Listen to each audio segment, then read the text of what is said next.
Hey everyone, welcome to our masterclass on TikTok in the music industry. Uh, Really excited to have this being part of Canadian Music Week. My name is Johnny Cloherty. I'm the CEO and co-founder of Songfluencer. We are a music marketing company that specializes in influencer marketing in using music. Um, I wanted to bring some amazing people that I've worked with adjacently, have been a part of our process, and are also amazing marketers or influencer. Brooklynne herself. And just to introduce them real quick, and I'm going to let them kind of talk about their story and what they're doing here in a second. But I've got Brooklynne Webb.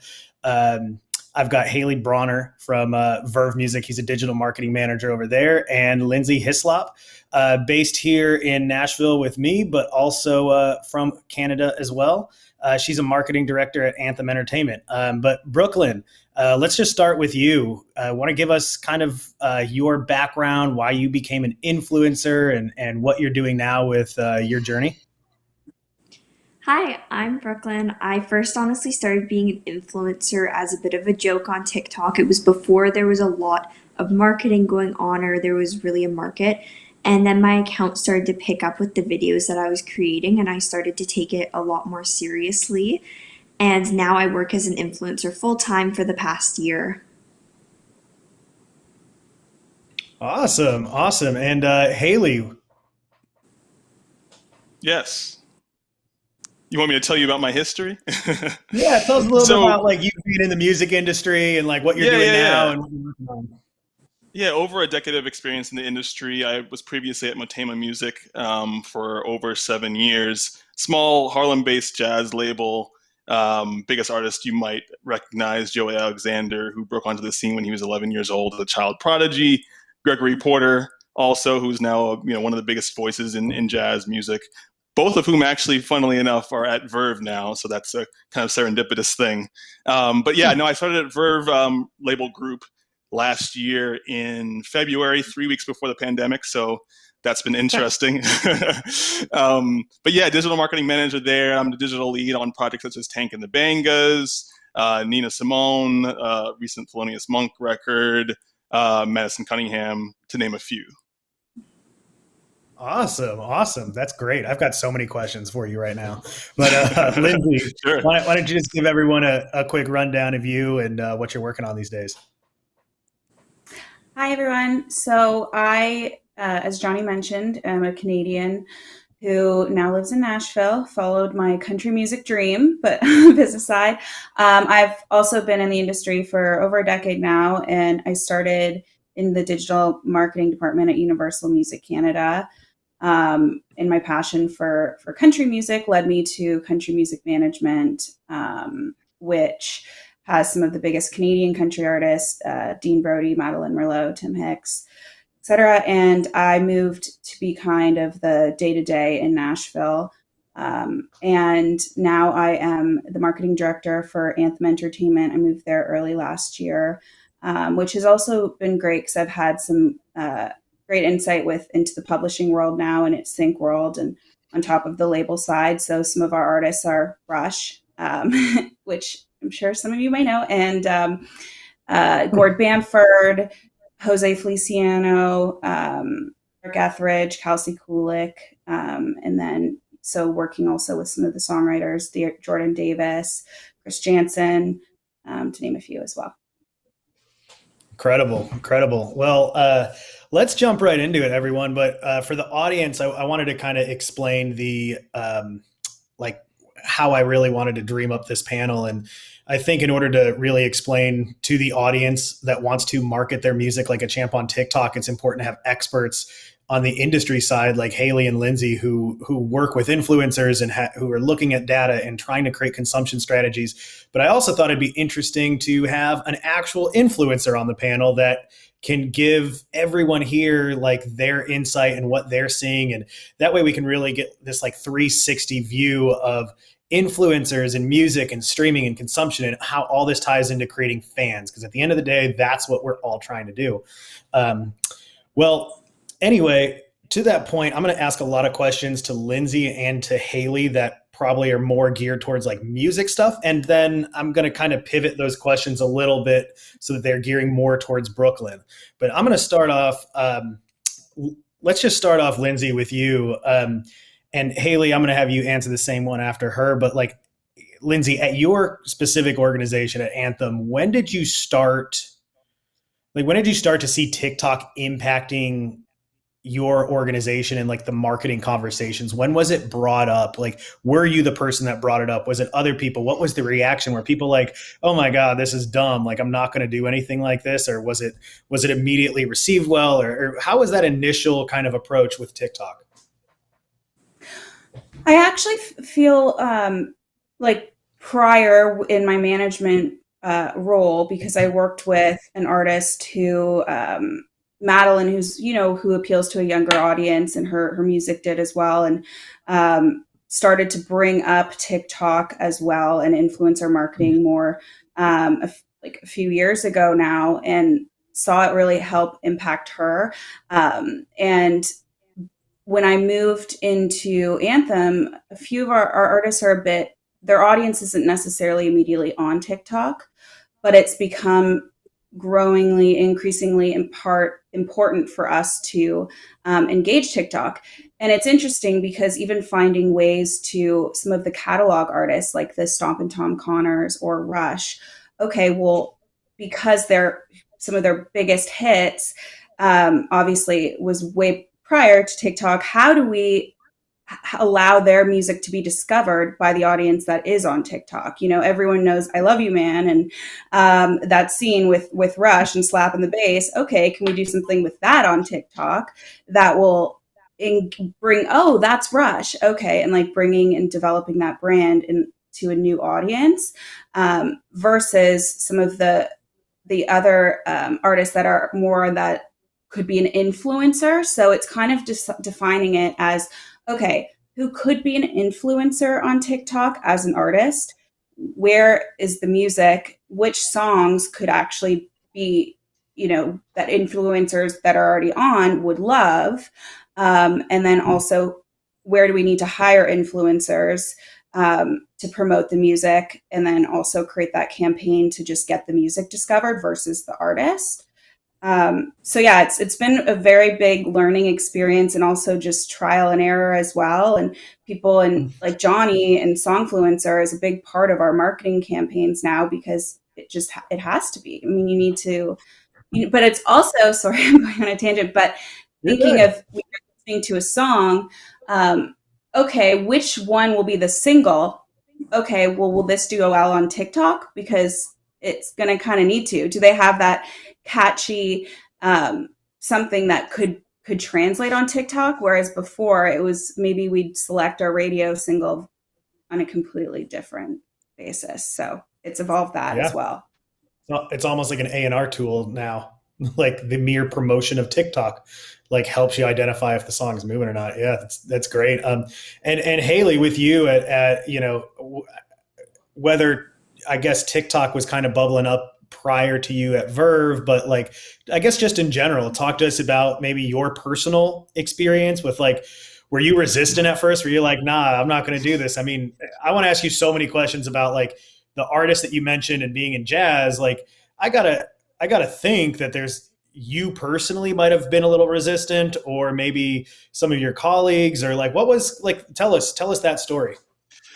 Well, I wasn't resistant. I'm always, I always want to try the new thing. I always want to I never want to hold back on, something based on it being just for jazz.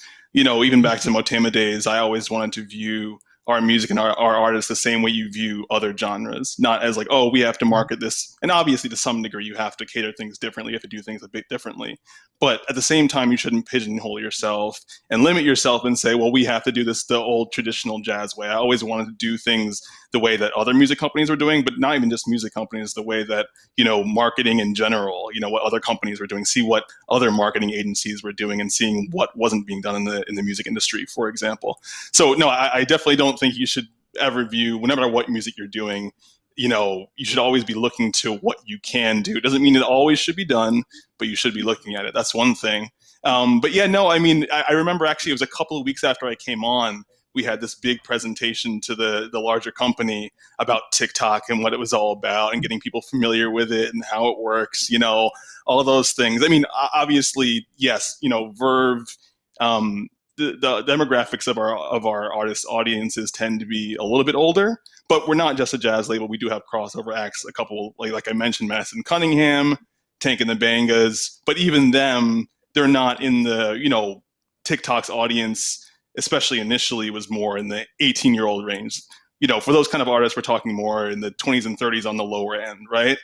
But obviously TikTok has continued to expand, and it's kind of gone beyond that. The audience is massive now, right? So at that stage, again, it was still kind of, we were looking at it from a distance, kind of exploring what we might do in the future. This year, 2021, it's definitely seen a big jump in how much we're using it, both from, creating profiles for artists and on the platform itself, to using influencers, all of that. I know, earlier this year, we did a big campaign with you guys on Ludovico Einaudi. One of his songs caught on, organically through people using it for study music. And then we jumped on that and created a campaign with you guys that really exploded and, again, helped, him across the board. But on the other end, not using influencers, I kind of went into it thinking, I think the whole company did, and a lot of people still think this, is that you have to use TikTok where you're only engaging in a certain kind of way. Like, you only use TikTok if you're going to really engage in the platform, do duets, the whole thing. And that's nice. It obviously really helps. You're going to do better if you do that.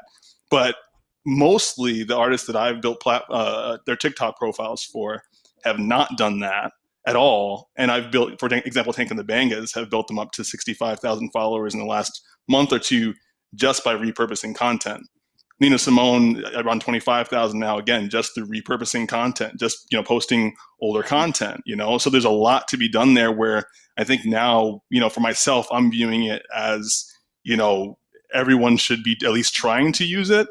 And there's really no barrier to entry. If you can get your artist to engage and really be a part of it, then all the better.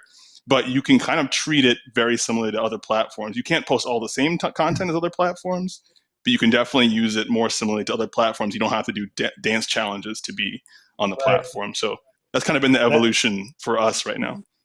That's everyone, when in the music industry, when we first started hearing about TikTok, everyone's like, my artist isn't going to do a dance. And we're like, whoa, nobody has to do dances. That's not the thing. Speaking of, let's talk to Brooklynne. Brooklynne, I think the audience would have a great time hearing about your specific niche, echoing off of the dance conversation that we're kind of laughing about. But talk to the audience about what is your specific niche and how you kind of create that way. But I also want to hear from you, when did you first start to see that you were approached by people like me, like Songfluencer, or other agencies or labels or managers, whatever, that wanted you to promote their music on TikTok, and what was those reactions? Okay, so for me, I first started with mostly doing the point of view style of niche, which if you are unaware of what that is, it sounds a little bit silly at first, but it's essentially creating a story to the lyrics of a song, or using a song to kind of influence a short story. Usually they're about 15 seconds, but sometimes go more towards a 60-second mark. And I first started to get approached by people like Songfluencer. I think that they were actually one of the first companies that first started consistently sending me things to do, and I worked with them a lot, and in the point of view style niche. Great. And was it strange for you to start seeing that some of that stuff, obviously, I think as your pursuit to be an influencer, you knew makeup companies and things like that would approach you, but was it strange or weird, or maybe it wasn't surprising, that music people were hitting you up? Was that an interesting thing, or not really? I had no idea that music companies were doing that at all until I started to get approached by people to use their songs. I'm like, so I can just use songs and it's kind of a win-win situation. It was working perfectly. Yeah, totally. All right. Well, shifting gears and going back into the music industry side of things, guys. I don't know who I want to tee up for this one, but tell me what are some of the biggest hurdles that you're dealing with in terms of I don't know, dealing with artists or dealing with influencers or just dealing with the TikTok platform, like what are your, if you had to sum it up, like what's your biggest issue when you think about TikTok, or you're going to walk into a meeting and talk to your boss about TikTok, or like, what is the biggest friction point for you? I can start. It kind of ties into what Haley was saying about artists are so, I mean, I feel like we're always asking them for more, right? Especially there's all these different platforms now, and it used to be, okay, we need a liner for Facebook or for radio, and then it turned into, well, we need you to create new content for this and this and this and this. And almost explaining to them that the music is now just part of it versus like as much as the music is part of your story, so is your social media presence as well as now your TikTok presence. But I also think that the fear you overthink, and I mean, I'm not an artist and I understand how it would be easy to be like, okay, if I put this up, no one's going to care. So a lot of them are overthinking what they're putting up, so they're not putting up anything. And so I think being able to look at it like, okay, what old content can we repurpose, or what can we do that's interesting to you, whether it's, okay, your health and fitness is a big part of your everyday. Okay, what can you do? We can just put the music as well in the background of what stuff that you're already doing or that you love, or that is a additional specialty as well as the music side. What old concert footage can we use or repurpose, or even like music video snippets, or in a case of like a catalog artist, what movie were you included in that we could kind of repurpose on TikTok to get people to start talking about again. And it's just the education process, I think, has been one of the biggest hurdles, as well as trying to just make people the artists feel not overwhelmed. Yeah. So like content artist created content is probably the biggest hurdle. Would you say? Mm-hmm. Oh, wow. Haley also agreed. Hey, Haley, echo Lindsay. Go for it. It's just still at a stage right now where people view TikTok in a very certain light. And, it makes sense. I mean, I've only recently got into it in the last few months. So, you know what I mean? And it's my job to be like aware of digital stuff. It's not necessarily an artist's job to be aware of all the new digital trends. And, that's our job to try to make them aware of it. I think it's just going to take some time for them to get comfortable with it and to realize, how they can use it, how they can interact with it. And again, to get past the quote unquote stereotypes of TikTok, the way they viewed it before, and say, oh, I don't have to do this thing I'm totally uncomfortable with.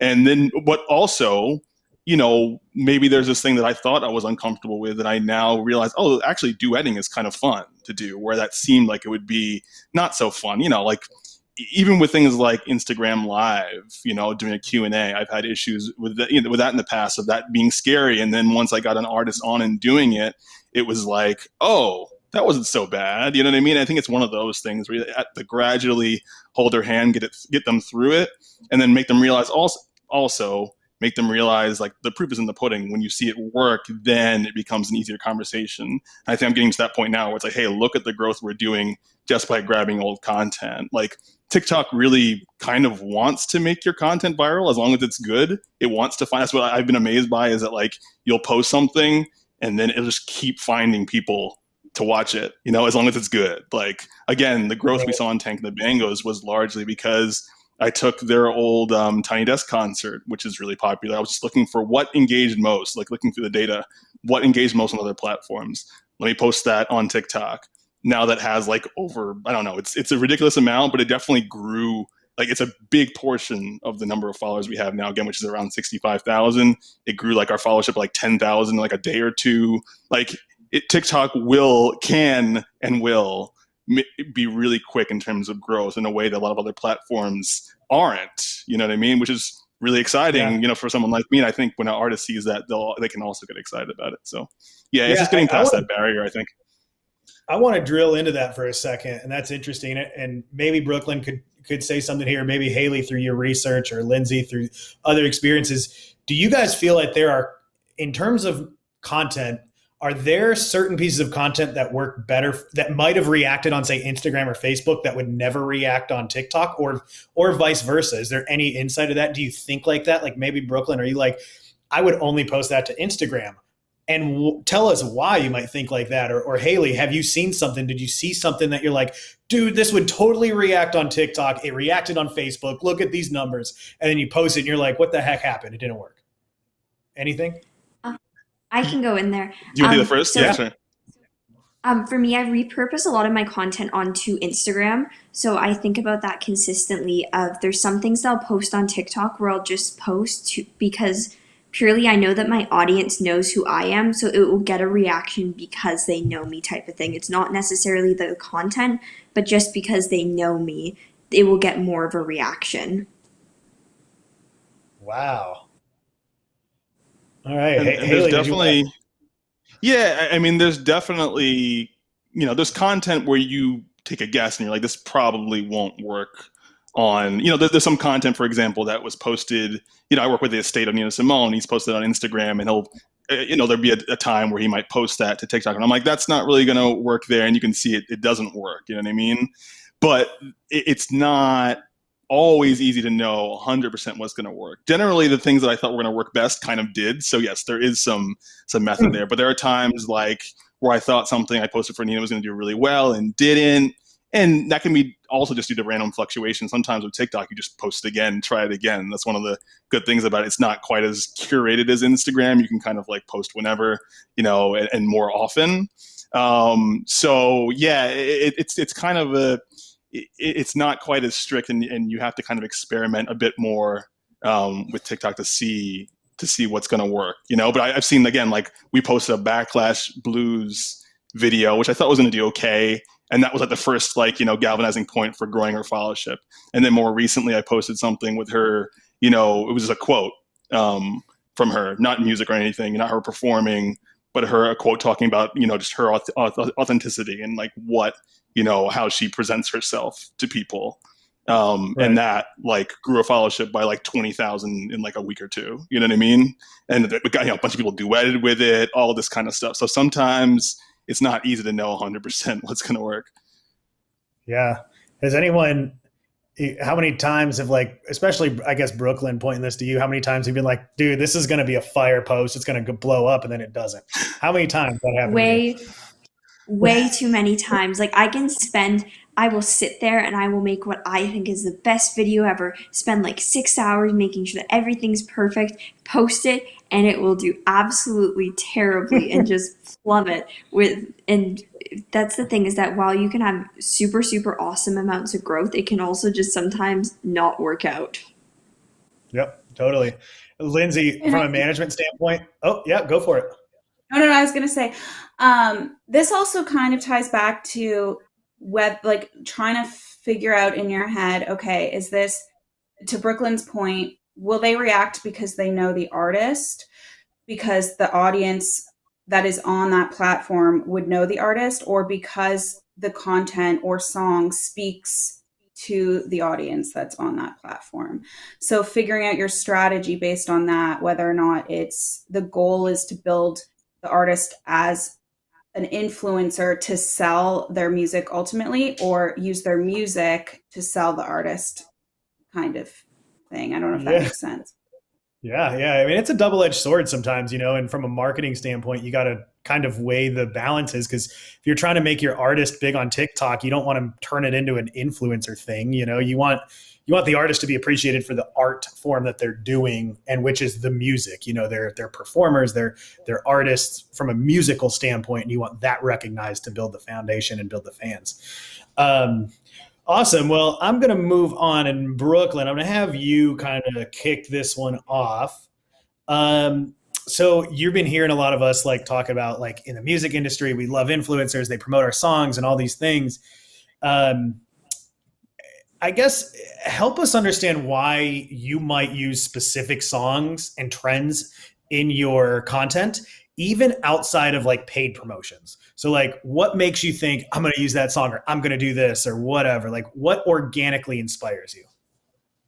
Organically, it can honestly come from a few different places. One is am I seeing this video pop up a lot? Like, am I seeing this song quite a few times? Am I starting to see the growth of people using it? Because as soon as people start to see the growth, they usually tend to hop on it because they think that it will help their views go up as well. Is that true? Do you see that to be true? Uh, 100%. Okay. And usually, like the videos, if I've hopped on videos at like the songs at the right moment, because there's a certain point on TikTok, especially for influencers that I think about, where there's a song that sometimes people don't know, and it takes them a little bit to kind of hear the songs that they'll watch the full videos. So then the videos to the songs will blow up more, if that makes sense, versus it being more well known, because then people tend to watch the videos for longer because now they know the song and they're like, oh, I like this song. That is great insight. That is fantastic. So that's what inspires you to like use things organically and jump on trends. Cause like, it's almost like, that by doing that on TikTok, it helps boost your engagement, followers, fans, whatever, right? Exactly. At the Awesome. end of the day, kind of people will either like the song or they won't like the song, and you can create content to go with it. And there might be one video that booms or that sort of thing, but it kind of goes hand in hand if people are liking the song or not. Yeah, totally. Haley, Lindsay, floor is yours. Kind of on that same line of questioning with this, what are you seeing from a consumption standpoint? Like, are there any common themes that you see? Like, if this happens on TikTok, this happens on streaming? Or are you seeing like these trends work better, so we're gonna have influencers do these kind of trends? Like, what are kind of your strategies?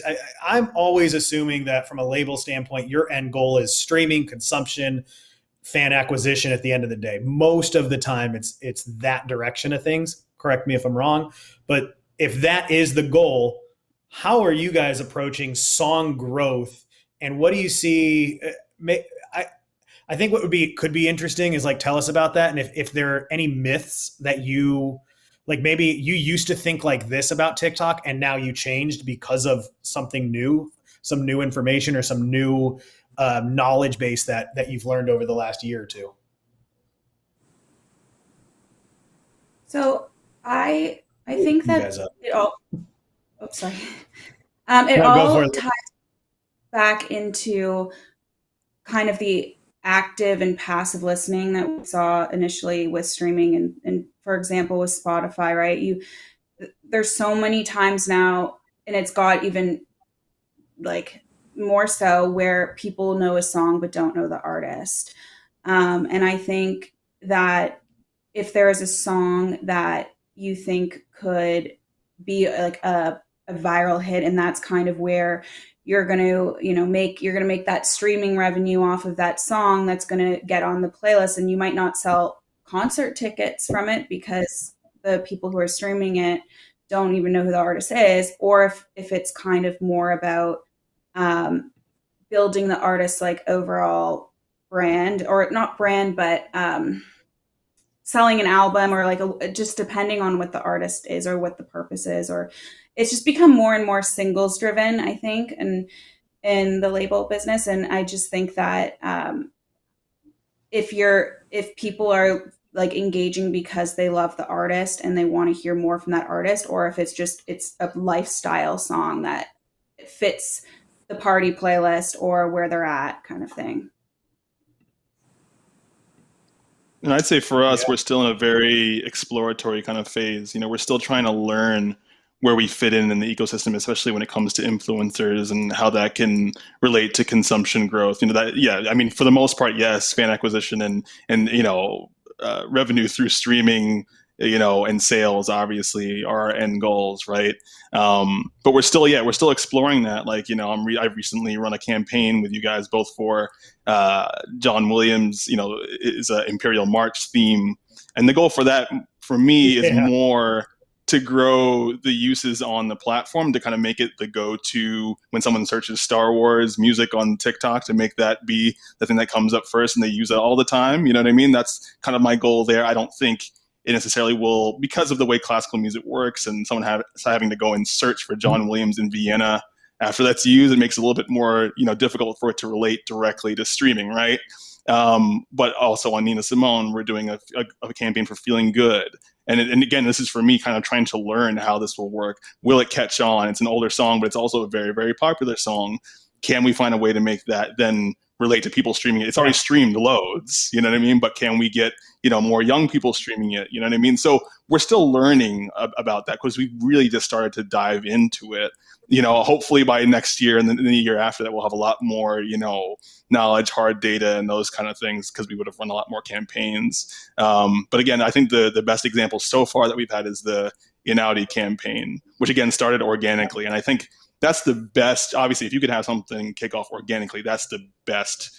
And we can't always have that, unfortunately. But when you have 100%. That, that's the best jumping off point to really, be impactful. But again, we can't. You can't control that. So. Yeah, don't you wish that all your songs were organically moving? Exactly, picking up. Sometimes you got to add some. What was it? What were you going to say, Lindsay? Really quick, it is interesting, kind of back to the whole radio conversation, because in Canada, especially in country, radio is still it's a very important part of the story, and how many festivals will book you based on where you're at.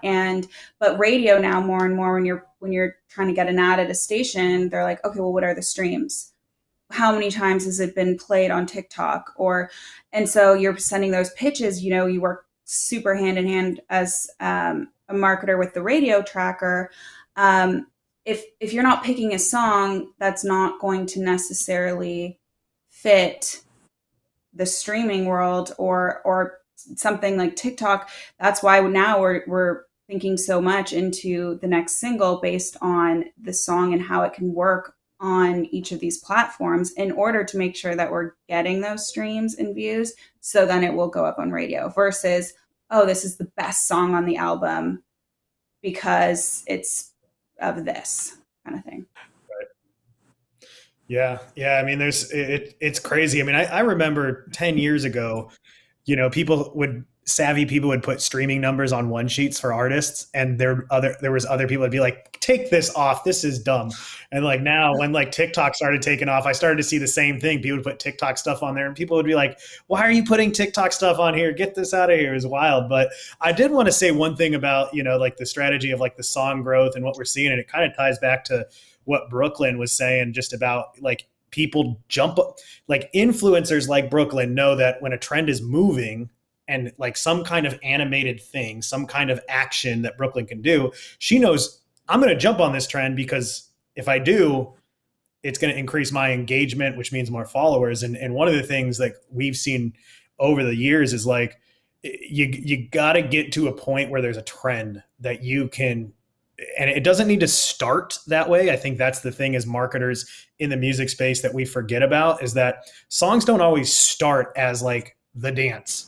Sometimes it just like Brooklyn's POV community starts doing something with it, and then it pivots over to the dance community, and then becomes a dance trend, And I think a lot of times, I think from a music marketing standpoint, a lot of marketers try to jam square pegs in round holes and try to force something to happen on platform instead of letting something kind of naturally go in the way it needs to go. But ultimately, when something is moving organically on platform, on TikTok, you're going to get more ROI with any spend, because to Brooklynne's point, her posts are going to do better.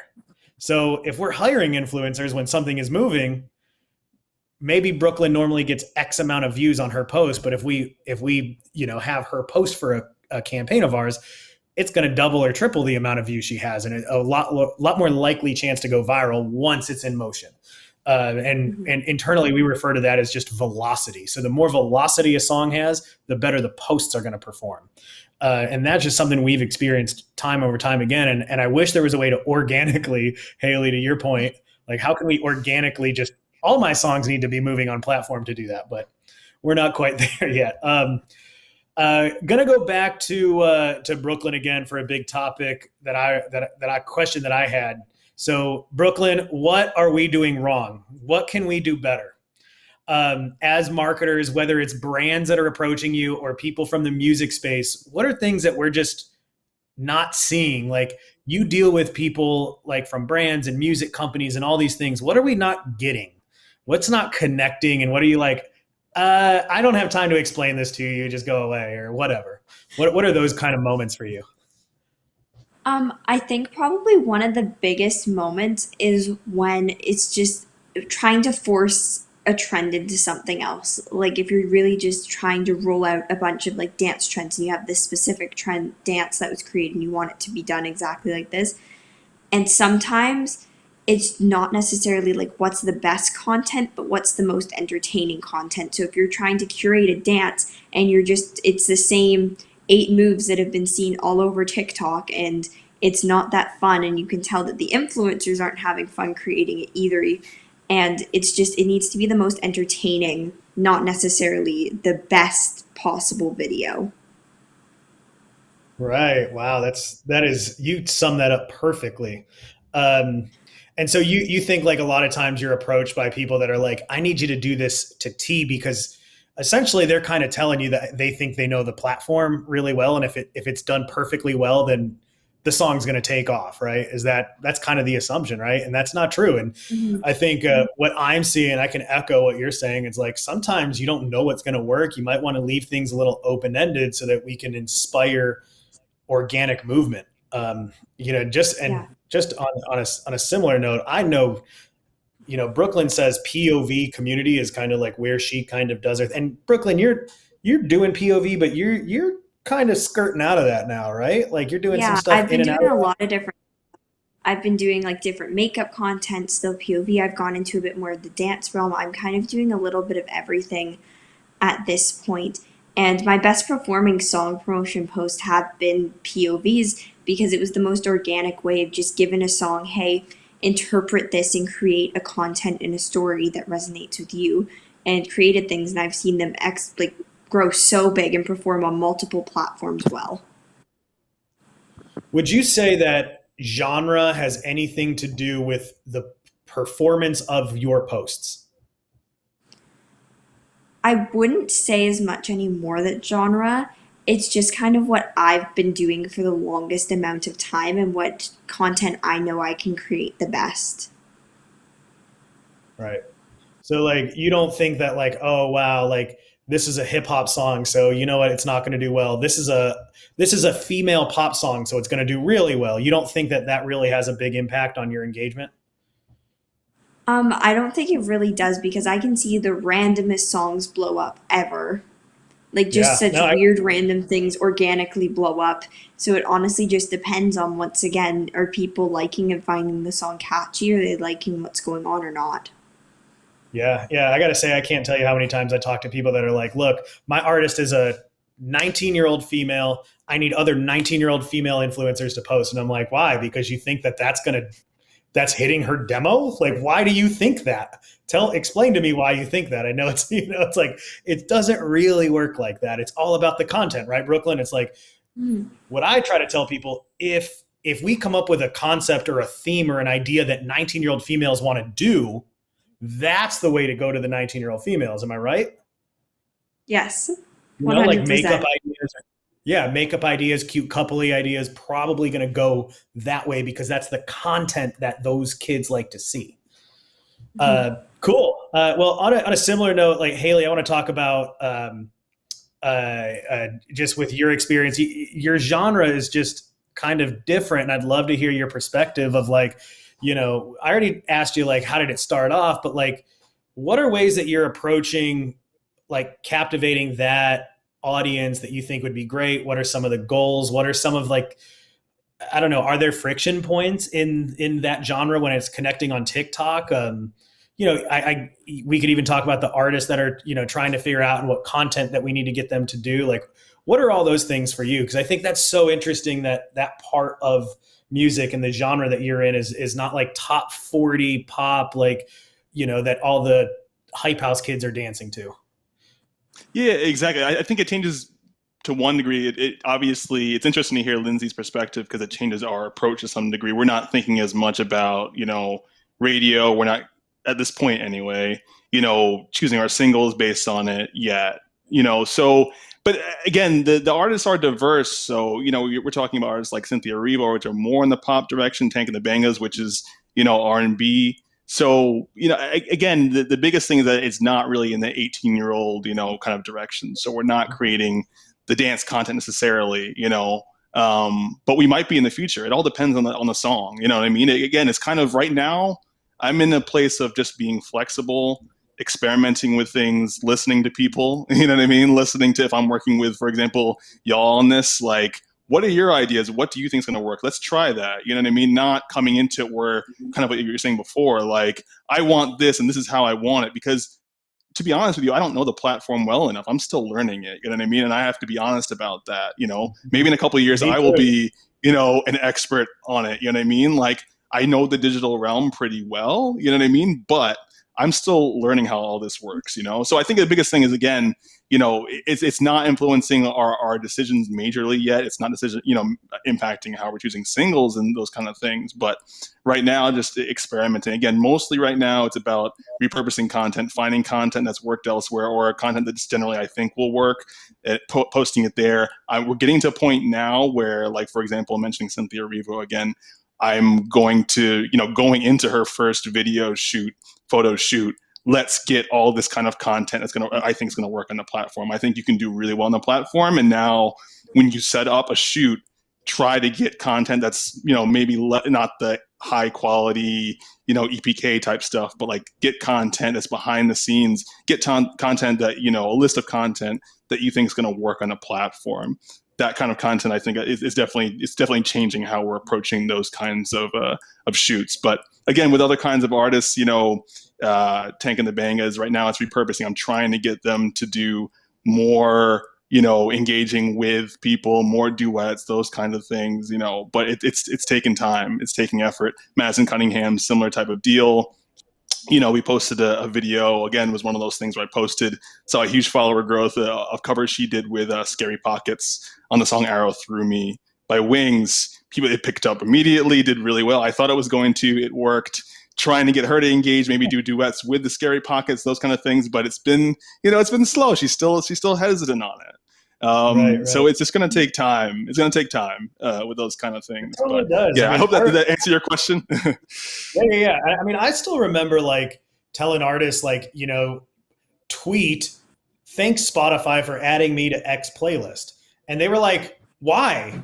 Why do I need to do that? And then now, every time I'm on Twitter, all I see is thanks Spotify. Thank you, Spotify. I'm on this playlist. I'm on, like, it's like now it's just common sense. Like, there's certain social you got to do. So I think over time it's going to be a thing.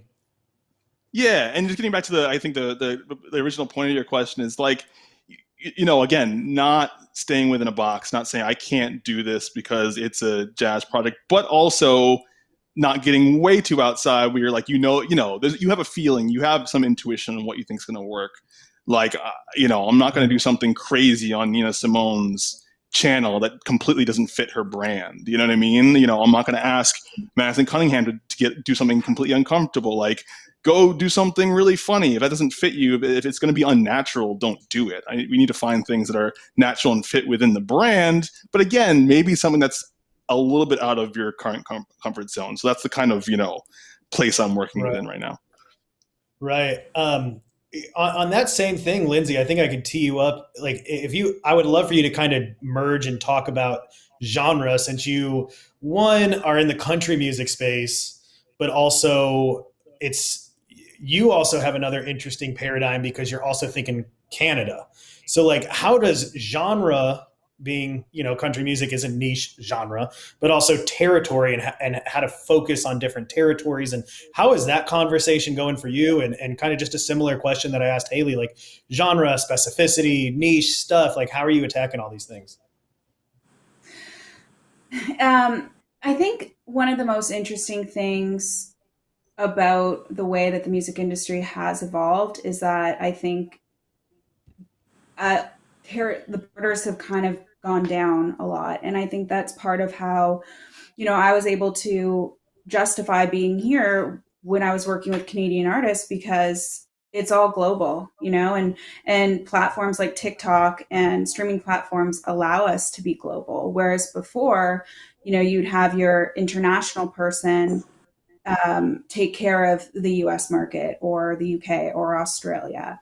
And now we're actually using, we might be working a Canadian artist, but you go on and you look at the analytics and it's starting to work really well in Italy. Okay, we actually had that recently with not a country rock, but a rock band. And we noticed that there's a lot of Italian fans from Spotify. And then we ended up doing a radio campaign there and it went top 10. And now they're distributing it, the album as well. And it's interesting how it's almost like it's helping us determine where we should promote our artists and songs because of where it's just starting to react organically versus having to invest first in a whole team there, and then see if it works, kind of thing. But also, in that being said, I think that having a strategy where, I think from a country standpoint, being realistic of where you think that a certain song, if it's about trucks, like no one in Europe really drives a big truck, so that might not necessarily hit home there. So, okay, which influencers have influence in Canada and the US?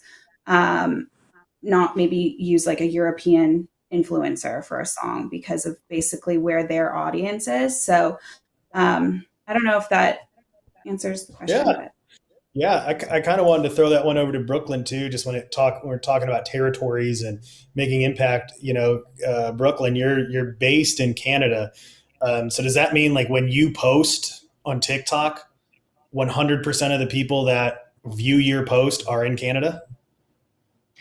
Definitely not. I have quite a bit of audience in Canada, but still, just if you even crunch the numbers of how many more people are in America compared to Canada, I still have much more of an American audience, despite me being based in Canada and being Canadian. Yeah, we've seen that a lot. Like the territorial specificity is kind of a wild thing that like I don't really understand the algorithm yet to understand why it does that. But like I've seen where like an influencer has 80% of their followers are in Canada, and that's the followers. But then they make a post, and the post analytics show that for whatever reason, 90% of people in Germany saw this, and 10% of the people that saw the remainder were in Brazil, right? It's just like crazy. It's like, why did people in Germany see this when nobody in Germany follows me? Yeah, I I don't find know. that I think TikTok. Oh, I was just gonna say, I find that TikTok, as the algorithm as itself, does a really good job of figuring out where a video is doing well and kind of moving it to go to that audience, whether it's an immediate thing or else you post blow up 2, 3 weeks later because it just took the algorithm a little bit of time to go find the right spot. Like I've had videos that I thought didn't do well, plummeted, they had like an okay amount of views, and then I'll go check back on them weeks later because I'm getting comments roll and they went from like 100K views to 2 million, 3 million, even 6 million views. wow, over that long. So you're just saying it like cycled over time and eventually got there. Yeah. Yeah, It, there's just not The, social media like that right now. That's a good point. That's one thing I found that I didn't realize would be the case is how long a tail some of the posts you have can have. Whereas on Instagram, you see like very specific, okay, a couple of days and then boom. And TikTok, it might go on for weeks, and then it'll boost up and then it'll calm down, then it'll boost up, and you're like, oh, okay, this is kind of fascinating. I'm also interested, like I'm still really on and diving into data on how demographics will differ between, for example, Instagram and TikTok. I've definitely seen a pretty big difference. I'm interested in what Lindsay has seen so far, but I've seen a pretty decent difference in a couple of the artists that we have between their Instagram and TikTok audiences, for example. for sure. And just really quickly on the point of something doing well and then all of a sudden doing well again. One of the artists that I worked with before, they're farmers as well, and they posted a cover kind of spin-off song about farming and during seeding season. And it did really well in Canada. It went very like viral in Canada. And then about 6 months later, when it was seeding season in Australia, it started to do well again. And it was, oh, wait, there's all these Australian views happening. And then we realized, oh, okay, it's because it's seeding season over there. And so it just, I think when it relates to what people are going through or what, is targeted to you, that might differ around the world depending on what's going on. And I think that's what makes it so interesting, is that something could happen and a song could speak to you in a different period. And so that's why it's so not, okay, this is release week, the end. It's always evolving, and you can always repurpose and always go back and re-promote depending on what happens. So yeah, absolutely. The data, I think, remains to be seen, Haley, about how we target things appropriately. I gotta say, it's something I dig into all the time about trying to figure out if we want to target a 30-plus-year-old demo, how do we really do it? And it's it is a tough one. I really have it. What I've seen is that, and this is what's tough about influencer marketing, is that, and Brooklynne, you might be able to attest to this or echo me, but the bigger the post is, the less reliable the perceived target will be. So if we think an influencer's post is going to hit, okay, well, let's use Brooklynne to make this post. She's based in Canada, young female, let's use her. Well, if her post doesn't do well, it's going to hit young females in Canada that are located around her geographically. But if that post blows up and goes crazy, which is kind of, as marketers, what we want, it could mean 90% of people in Russia saw it and nobody in Canada saw it. That's the reality of TikTok right now. And that's insane, because we want, as marketers, we want the post to blow up, but if it doesn't blow up, then our goals of territorial specificity work. I don't know. Sorry, it blows me away. Yeah. Yeah, totally. That is a really good point. Because Canada's, for example, 10% of the U.S. population. So if it blows up here, and maybe not in Canada, but you look at the number and you're like, oh, well, it was 80% of the views were in Canada. But if it blows up, then that's not even possible, really, in a way. Right. Now, and it's just crazy. I've looked at audience demographics from influencers, and it's just crazy how it'll say 70% of this influencer's followers reside in Mexico.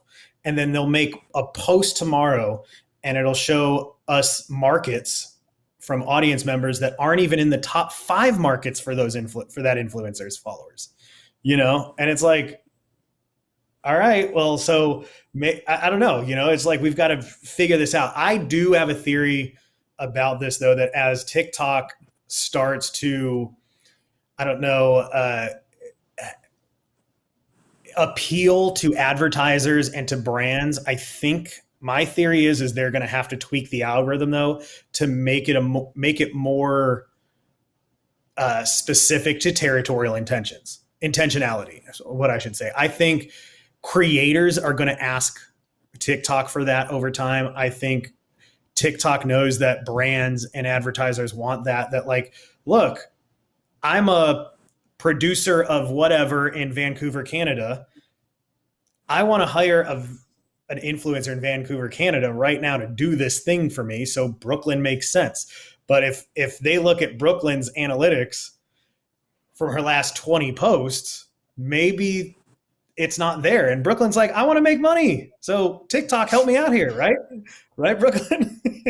I think it's also because it can switch so quickly. I think it's also up to the influencer if you guys express that you have territorial intention.